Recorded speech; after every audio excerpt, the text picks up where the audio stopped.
Selamat siang, saya Filomena Maria Elo.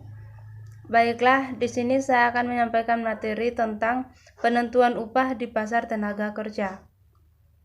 Yang pertama, kita akan membahas tentang pengertian upah atau gaji. Yang kedua, perbedaan upah uang atau nominal dengan upah real. Yang ketiga, faktor-faktor yang menentukan produktivitas. Yang keempat, penentuan tingkat upah pada berbagai pasar tenaga kerja. Yang kelima, faktor-faktor penyebab perbedaan upah. Pengertian upah yaitu pembayaran kepada pekerja tidak tetap, misalnya buruh kasar atau tukang kayu. Yang kedua, gaji.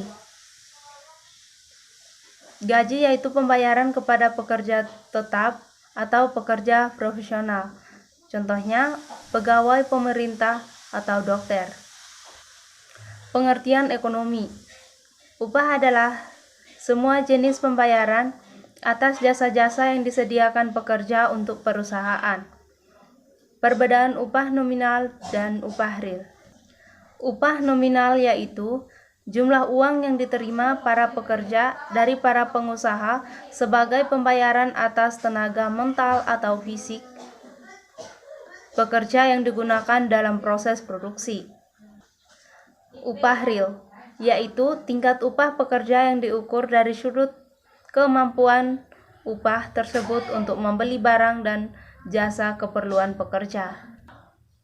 Sumber-sumber kenaikan produktivitas. Yang pertama, kemajuan teknologi produksi. Yang kedua, perbaikan sifat-sifat tenaga kerja. Yang ketiga, perbaikan organisasi perusahaan dan masyarakat. Kemajuan teknologi produksi. Yang pertama, pergeseran atau pergantian tenaga hewan dan manusia menjadi tenaga mesin. Yang kedua, perbaikan atau inovasi dari mesin ke mesin yang lebih produktif. Perbedaan sifat-sifat tenaga kerja. Yang pertama, taraf kesehatan semakin tinggi. Yang kedua, pendidikan semakin tinggi. Yang ketiga, pengalaman semakin banyak. Perbaikan organisasi perusahaan dan masyarakat.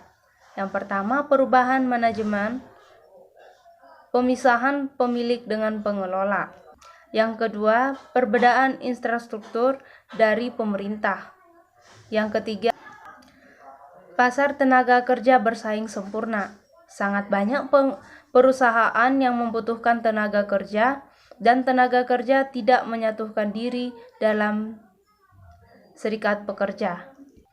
Pasar tenaga kerja monopsoni ditandai dengan hanya adanya satu perusahaan yang membutuhkan tenaga kerja, sedangkan jumlah tenaga kerjanya banyak tanpa melakukan serikat pekerja.